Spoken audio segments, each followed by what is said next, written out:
సంవత్సరాల తరబడి government job కోసం వేచి చూస్తున్నారా? కేవలం 8 నెలల్లో మీ కల నెరవేర్చుకోండి. వెంటనే కింది నంబర్స్‌కి కాల్ చేయండి.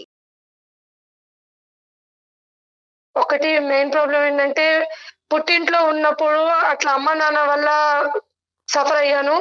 సరే వాళ్ళు ఎవరినో తీసుకొచ్చి వీళ్ళని చేసుకో అంటే నోరెత్తకుండా తనని చేసుకున్నాను. నేనేమి కూడా చదువుకోలేదు సార్. నేను 8th క్లాసే చదివాను. తను చేసుకున్న కాడి నుంచి ప్రతిరోజు నాకు చుక్కలు చూపించాడు గానీ, ఒక్కరోజు కూడా నా దగ్గర కూర్చొని తను ప్రేమగా మాట్లాడిందే లేదు.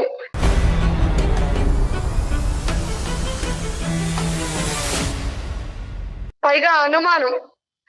కొడతారు. తన ఇష్టం వచ్చినట్టు చేస్తారు. ఏం చేస్తుంటాడమ్మా ఆయన? తను జాబ్ చేస్తారు మేడం, సాఫ్ట్వేర్. పిల్లలు ఉన్నారా? 2 పిల్లలు మేడం. Okay okay. ఏమన్నా అలవాట్లు ఉన్నాయమ్మా? అలవాట్లు అంటే అన్నీ ఉన్నాయి మేడం. ఏంటమ్మా అంటే వివరించమ్మా. అలవాట్లు అంటే ఎటువంటి అలవాట్లు? ఆ అలవాటు తర్వాత మీ మీద ఈ హింస, ఈ వైలెన్సా, లేదంటే అలవాట్లు లేనప్పుడు కూడా హింస? అలవాట్లు అంటూ తాగుడుపోతోనైనా భరించొచ్చేమో గానీ తిరిగిపోతోళ్ళని అయితే భరించలేదు సార్ ఎవరు కూడా.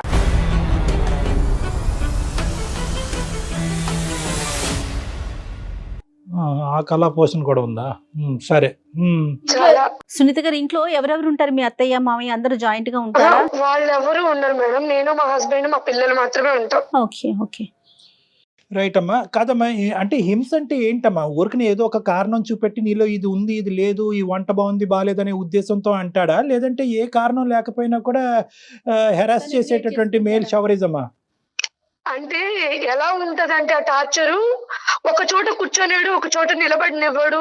గుడికెళ్ళినా డౌటే, బడికెళ్ళినా డౌటే అన్నట్టుగా ప్రతిరోజు ఎవరైనా ఉన్నారా నీకు, ఎవరితోన్నా వెళ్ళావా, ఇప్పుడు దాకా ఎక్కడికి వెళ్ళావు, స్కూల్కి వెళ్ళి పిల్లల్ని తీసుకొచ్చేటప్పుడు కూడా ఇప్పుడు దాకా నువ్వు ఇంట్లో లేవు, నాకు ఎవరో ఒకరు చెప్తా ఉంటారు ఎక్కడికి వెళ్ళావు అని అడుగుతాడు.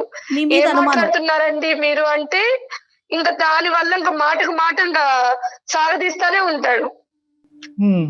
అదొకటి పక్కన పెడితే ఒక రిలేషన్షిప్ అనేది చూడడు. ఒక వావి వరుసలు లేకుండానే పోతాడు. అంటే ఒక చెల్లి, ఒక తల్లి, అలాంటి రిలేషన్ లేవు తన దగ్గర.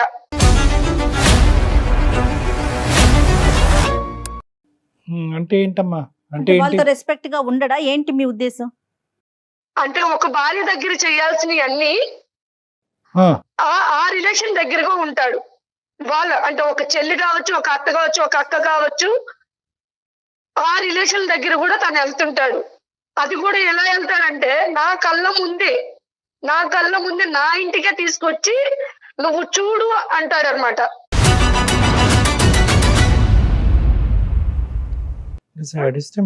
చెప్పేది కాదమ్మా. ఎవరిని తీసుకొస్తాడు, ఏం చూపెడతాడు అంటే ఏంటి?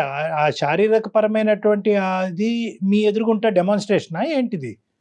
అంటే నేను చూడాలి, తను ఎలా ఉంటాడనేది నేను చూడాలి. నేను మానసికంగా నలిగిపోవాలి తన కళ్ళ ముందు. నేను నా ముఖం మీద నవ్వు అనేది ఉండకూడదు. ఎందుకమ్మా అంత కసి ఏంటమ్మా నీ మీద, అంత కోపం ఏంటమ్మా? అంటే పెళ్ళై ఎన్ని సంవత్సరాలు అయింది మీది? 10 years అయింది సార్. 10 years బట్టి ఇదే ప్రవర్తన, లేదంటే తాగి బుర్ర పాడయి ప్రవర్తన? మేడం ఇప్పటి వరకు నాకైతే ఇష్టంతో చేసుకున్నానా కష్టంతో చేసుకున్నానా అనేది ఇప్పటి వరకు చెప్పలేదు నాకు. నుంచి ఇదే ప్రాబ్లం నాకు. కాదమ్మా, అతనికి ఏమైనా బ్యాక్గ్రౌండ్ స్టోరీ ఉందా? కష్టం మీద నిన్ను చేసుకున్నాడా? ఆ తల్లిదండ్రుల మీద చూపెట్టినటువంటి కోపం అంతా నీ మీద చూపెడుతున్నాడా? ఏంటిది అంటే ఇప్పటికైనా నీకు అర్థమై ఉంటుంది కదా. ఇప్పుడు కారణం ఉండేటటువంటి కోపం అంటే కొంతవరకు అర్థం చేసుకోవచ్చు. కానీ ఇది ఏంటంటే ఈ విపరీతమైనటువంటి ధోరణి, ఈ శాడిజం వెనకట్ల ఏ కారణం లేకుండా జరుగుతుందా అంటే కనుక మాకే ఆశ్చర్యంగా ఉంది. అది నాకు కూడా తెలియట్లేదు సార్. తను నన్ను ఎందుకు ప్రాబ్లం ఇలా చేస్తున్నాడు, ఇలా చూస్తున్నాడు. అప్పటికి నేను చాలా సార్లు అడిగా, నా వల్ల మీకు ఏమన్నా ప్రాబ్లమా, నా వల్ల ఏమన్నా ఉంటే నేను మార్చుకుంటాను అన్ని కూడా తనకి కూర్చొని చెప్తాను సార్. మీరే అడిగారా? మీ పెద్దవాళ్ళు కూడా అడిగారా? ఎవరన్నా పెద్దవాళ్ళని ఎప్పుడన్నా ఇన్వాల్వ్ చేశారా? ఎప్పుడు లేదు సార్. ఇప్పుడు నేను ఈ పడుతున్న బాధ కూడా మా ఇంట్లో ఎవరికి తెలియదు. వాళ్ళ ఇంట్లో తెలుసా? పోనీ వాళ్ళ ఇంట్లో కూడా తెలియదు మేడం. ఎందుకంటే నాకు తండ్రి చనిపోయాడు, అమ్మ కూడా నాకు కష్టపడి పెంచింది. ఇప్పుడు నేను ఇక్కడ పడుతున్న బాధలు నేను వెళ్ళి చెప్పాను అనుకోండి, ఇప్పుడు నా వల్ల నేను పడిందే కాకుండా మా అమ్మ వాళ్ళు కూడా పడతారన్న ఒక భయంతో ఇంతవరకు నేను ఏదే చెప్పలేదు. మరి అయినా కానీ పడుతూ ఎందుకున్నారమ్మా? అందరు ఆడవాళ్ళు చెప్పే మాట అదేనా? పిల్లల గురించి అండి, వాళ్ళ భవిష్యత్తు గురించి అండి, వాళ్ళకి అమ్మ నాన్న కావాలి అని అంటారు, అదేనా? అంతే సార్, పిల్లల కోసమే భరిస్తున్నాను. ఎంతకాలం భరిద్దాం అనుకున్నారు? ఇంకా శాడిజం చూపెట్టి రేపొద్దున ఏ పేకో ఒక చెయ్యో తీసేయచ్చు. అప్పుడు అప్పుడు అది నాకు అర్థం కాకే మిమ్మల్ని కన్సల్ట్ చేశాను సార్. సరే, ఈ బాధపడకండి, ఆడవాళ్ళు అనేటటువంటి మొదటి నుంచి ఉందమ్మా ఈ ఈ వ్యసనం అనేది? అంతకు ముందు ఎలా ఉన్నాను నాకు తెలుసు సార్. ఈ సంవత్సరాల నుంచి అదే చెప్పాను కదా. ఇప్పుడు నేను అతనికి భారీ స్థానంలో ఉన్నాను. మిగతా వాళ్ళు ఒక అక్క, ఒక పిన్ని, ఒక రిలేషన్ అంటే ఆ రిలేషన్ దగ్గరికి తను వెళ్తే నేను ఏ రిలేషన్ లో తనతో కాపురం చేయాలి?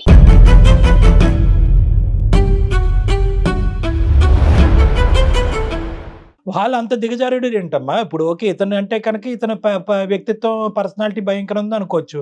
వాళ్ళు ఎందుకు అలా దిగజారిపోతున్నారు ఇతనితో ఆ వ్యసనాలకి ఆ విధంగా లోబట్టడానికి? ఫిజికల్ రిలేషన్ కి ఎలా వస్తున్నారు వాళ్ళంతా? సరే, తిని దగ్గర కూడా చాలా డ్రామాలు ఉంటాయి. అంటే బయటకు వెళ్ళిన తర్వాత ఎలా చెప్తారంటే తను నాకు సపోర్ట్ చేయదు, తను నాతో ఉండదు, నా దగ్గర ఇంకా పడుకోదు.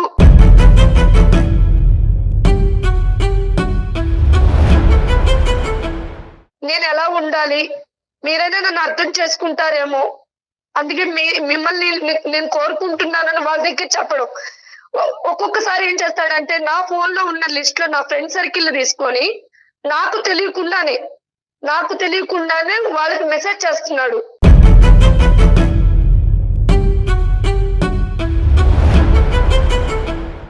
ఇలా సునీత నాతో అడ్జస్ట్ అవ్వదు, సునీత నా దగ్గరికి రావట్లేదు, సరేనా, నా ప్రాబ్లం ఇది, నేను ఎవరికి చెప్పుకోవాలి అర్థం కాక మీతో చెప్పుకుంటున్నాను, అలా వాళ్ళకి చెప్పి వాళ్ళని వశపరుచుకుంటున్నాడు.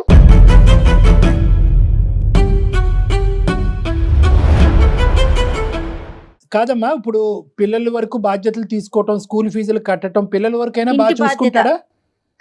పిల్లలు ఉన్నారంటే ఉన్నారు సార్, అసలు వాళ్ళు పట్టించుకోవడం కానీ వాళ్ళు సరదాగా బయటకు తీసుకెళ్ళడం కానీ ఏమి చేయడు. మరి ఎందుకు తల్లి 10 ఏళ్ళ నుంచి భరించటం ఏంటమ్మా?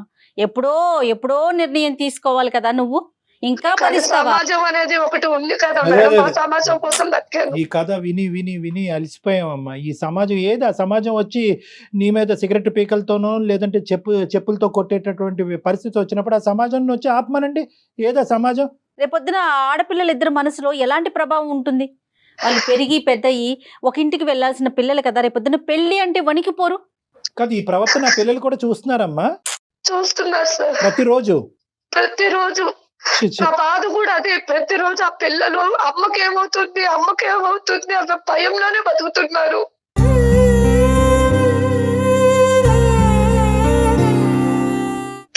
నేను చైల్డ్హుడ్ లో ఎలా అయితే నలిగిపోయాను, ఇప్పుడు నా పిల్లలు కూడా అలాగే నలిగిపోతున్నారు. సరే, ఇప్పుడు నాకు అది 10 సంవత్సరాల పాటు భరించేటటువంటి సునీత ఈ రోజు మాకెందుకు చేస్తుందమ్మా ఫోను? ఇంకొక 20 సంవత్సరాలు భరించరాదు? నేను ఇలా అంటున్నానని నువ్వేం అనుకోవద్దు. ఎవరిని ఉద్ధరించడానికి భరించటం, నీలో ఏ తప్పు లేదు అంటున్నావు.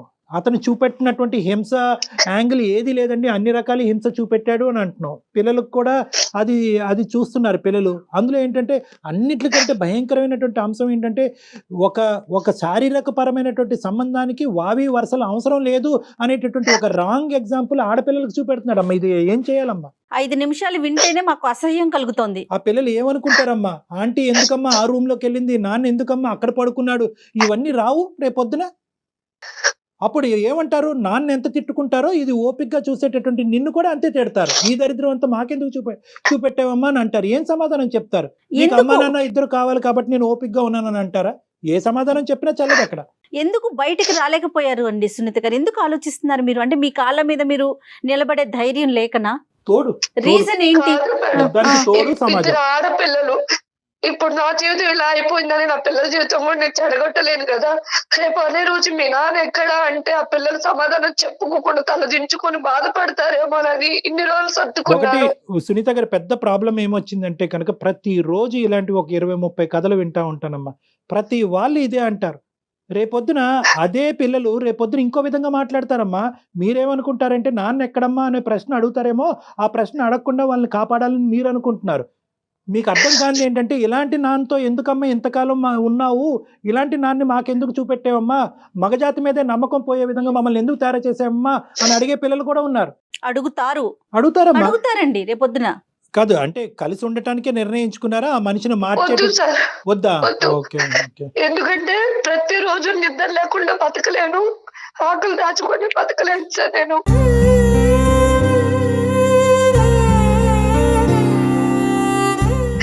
ఎందుకంటే నేను నిద్రపోతున్నానని అతను అనుకుంటాడు, కానీ నేను మేలుకొని అన్ని నా కళ్ళతో నేను చూసినప్పుడు నా గుండె ఎన్నిసార్లు బతలేదు అది అనుభవించి నాకు మాత్రమే తెలుసు.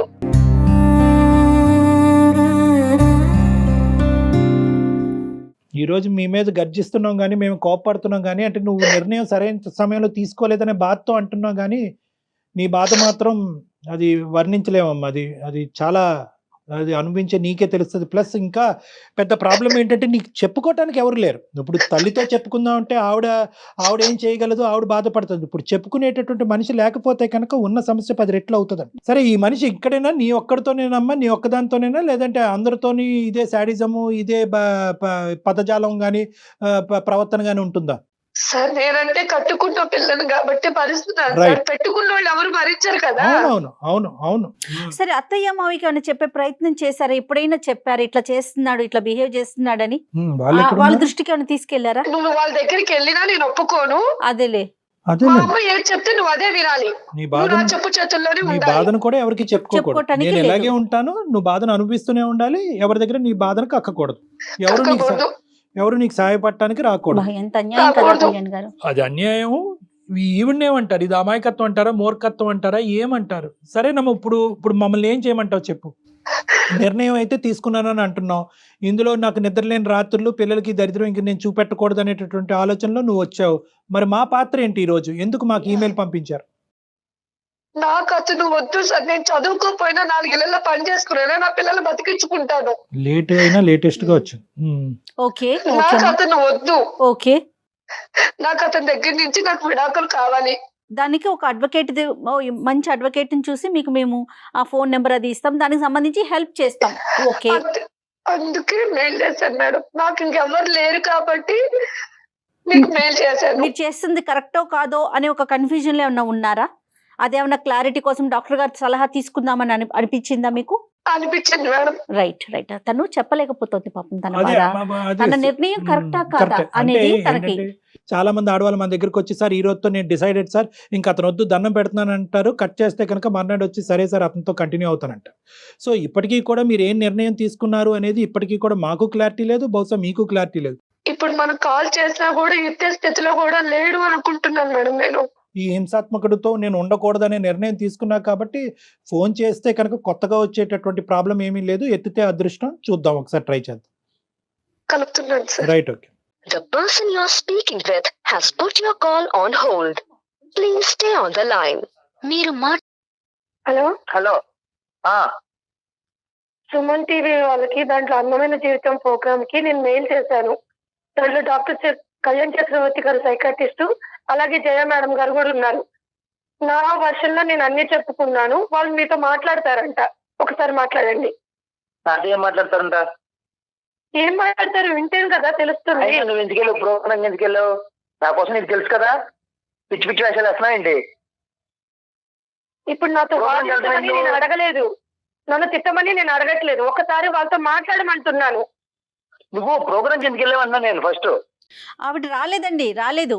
ఏం పేరమ్మా? అతని పేరేంటమ్మా? నమస్తే బాబు, నీ పేరు అడగలేదు. నీ పేరేంటన్నా? రమేష్ అండి. రమేష్. రమేష్ నమస్తే. నమస్తే అమ్మా. తర్వాత ఇంకా చాలా నమస్తేలు పెడతాం. మీరేం కంగారు పడకండి. ఆవిడేమి మాకు ఫిజికల్ గా మన ఆఫీస్ కి రాలేదు. మీరెవరో కనిపించరు, ఆవిడ కనిపించదు. జస్ట్ మీ ఇద్దరి మధ్య జరుగుతున్న ఒక ఇష్యూని మా దాకా షేర్ చేసింది. తనకి ఏమి పాలుపోక, ఎవరికి చెప్పుకోవాలో తెలియక, దిక్కులేని పరిస్థితుల్లో ఉండి. ఇంట్లో ప్రాబ్లం కదా, మా పర్సనల్ ప్రాబ్లం తీసుకొచ్చి ఇప్పుడు టీవీ ప్రోగ్రామ్ ఇవ్వడం ఏంటండి? అది అసహ్యంగా. పర్సనల్ ప్రాబ్లమే కాదనట్లేదు, అది పర్సనల్ గా తేలట్లేదు కదా. ఇక పర్సనల్ ప్రాబ్లం దాటి అది ఎప్పుడో పబ్లిక్ అయింది. పబ్లిక్ అవటము, నేరాల పరిధులు దాటటము చాలా దాటేసిందండి. పర్సనల్ ప్రాబ్లం అంటే కనుక ఆవిడ బియ్యం తెమ్మంటే మీరు పప్పు తేవటం అనేది పర్సనల్ ప్రాబ్లం. ఇది అది కాదు కదా. ఆవిడ 10 సంవత్సరాల పాటు భయంకరమైనటువంటి హింసకు గురయ్యి ఎవరితో చెప్పుకోలేక ఒక బానిసలాగా ఒక భయంకరమైనటువంటి స్థితిలో 2 ఆడపిల్లలు పెట్టుకుని అక్కడ బతుకుతుంది. ఆవిడ చెప్పినటువంటి వర్జన్ కరెక్టా రాంగా అనేటటువంటిది ఫైనల్గా ఒకసారి తేల్చుకునేటటువంటి ఉద్దేశంతో చాలా మర్యాదపూర్వకంగా మిమ్మల్ని గౌరవిస్తూ రమేష్ గారు మీ వర్జన్ ఏంటో చెప్పండి అని రిక్వెస్ట్ చేస్తున్నాం. అసలు ఏం జరుగుతుంది ఇక్కడ చెప్పుకోవడానికి ఆవిడ తల్లి లేదు, ఎవరూ లేరు. కాబట్టి అన్నీ మేమే అన్నట్టుగా ఆవిడ ఈరోజు మాకు ఫోన్ చేసింది, మేము ఆవిడకి ఫోన్ చేయడం జరిగింది, ఆవిడ చెప్పుకుంది. ఇప్పటికైనా ఒక కాసేపు సానుకూలంగా ఒక కూల్ వాతావరణంలో మర్యాదపూర్వకంగా మాట్లాడుకుందాం. ఇది తేల్చే అంశమా తేల్చలేనటువంటి అంశమా? ఏం మాట్లాడతాం సార్, ఇది ఫ్యామిలీ విషయాలు కదా సార్. ఇలా వీధిని ఎక్కడ అనేది కరెక్ట్ కాదు కదా. అలా కాదు, వీధి ఎక్కలేదండి, ఇది. ఇది వీధి కాదు. సారీ, మీరు ఆ మాట అంటే కనుక నేను ఖండిస్తాను.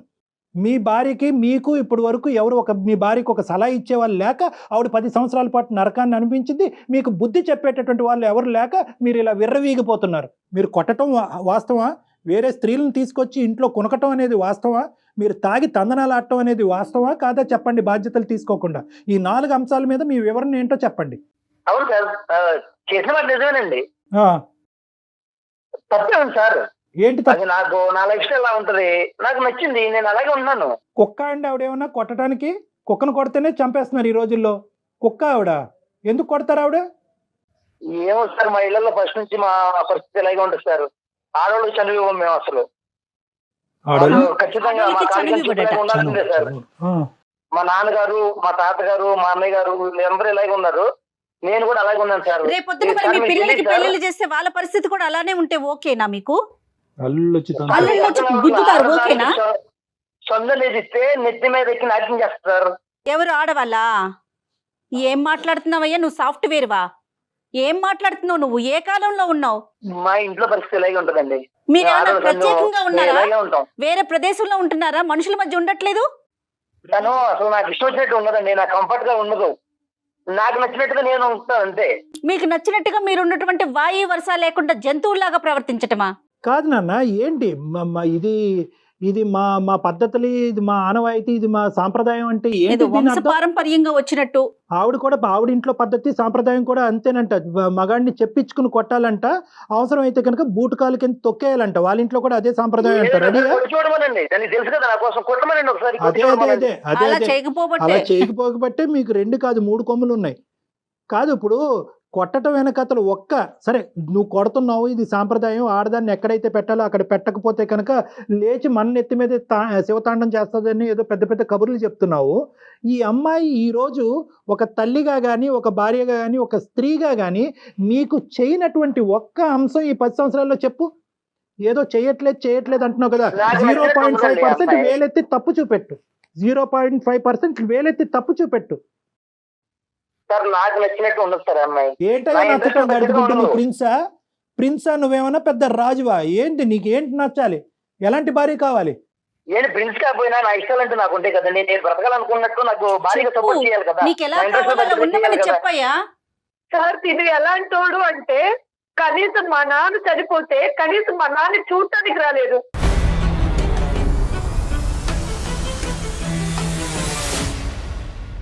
కనీసం ఎవరైనా మా నాన్నకి ఏమైనా దహనం చేస్తాడంటే అది కూడా చేపించలేదు.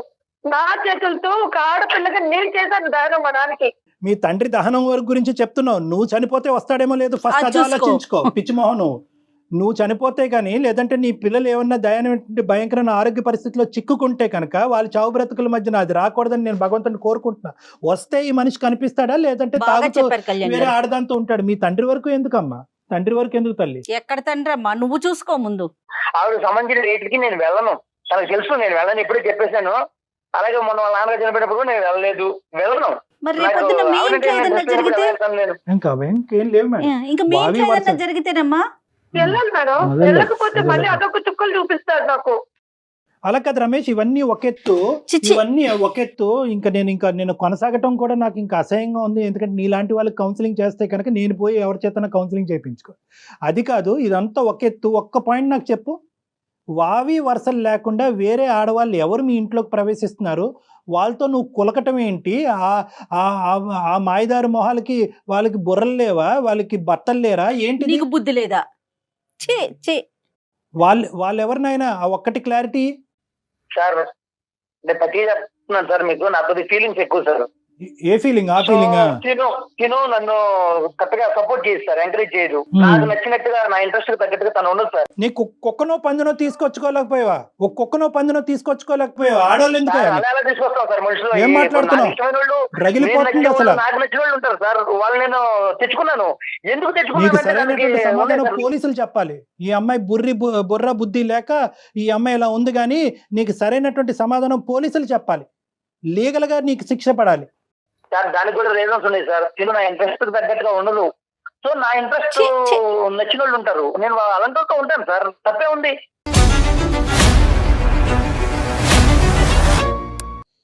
ఏమ్మా ఇప్పుడు అతనితో మాట్లాడి అతనితో మేము కూర్చుని కౌన్సిలింగ్లు చేసి అతన్ని దేవుణ్ణి చేసి మీ ఇంట్లో మీ గూట్లో మళ్ళీ పెడతాం అనేటటువంటి ఆలోచనతో నువ్వు మాకు చేసి ఉంటే కనుక బహుశా అది బూడిదపాలే.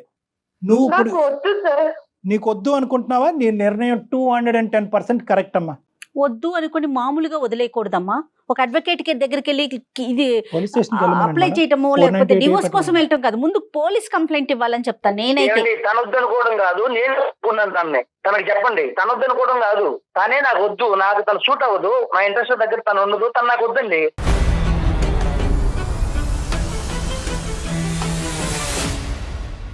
ఇలా మెంటల్ది పిచ్చిదాన్ని చేయకముందే వద్దు అనుకుంటే కనుక ఆవిడ దారే ఆవిడ చూసుకున్న పిల్లలతో బతుకుండేది కదయ్యా.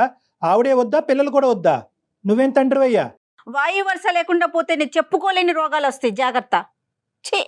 సమాజంలో మగవాళ్ళకు ఉన్న కొద్దిపాటి పరువు కూడా నీలాంటి వాళ్ళ వల్లే నాశనం అవుతుంది. ఏం మాట్లాడుతున్నావు? పిల్లలు కూడా వద్దా? నువ్వు కని పెంచినటువంటి 2 ఆడపిల్లలు కావాలా? వాళ్ళు కూడా వద్దా? నాకు పిల్లలు చూసుకున్నంత టైం ఉండదు, నాకు కుదరదు.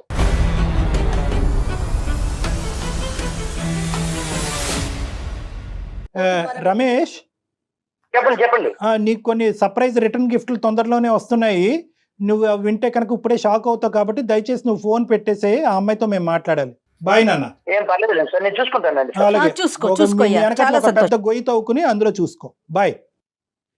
సరే అండి. అమ్మ పెట్టాడమ్మా అతను ఫోను.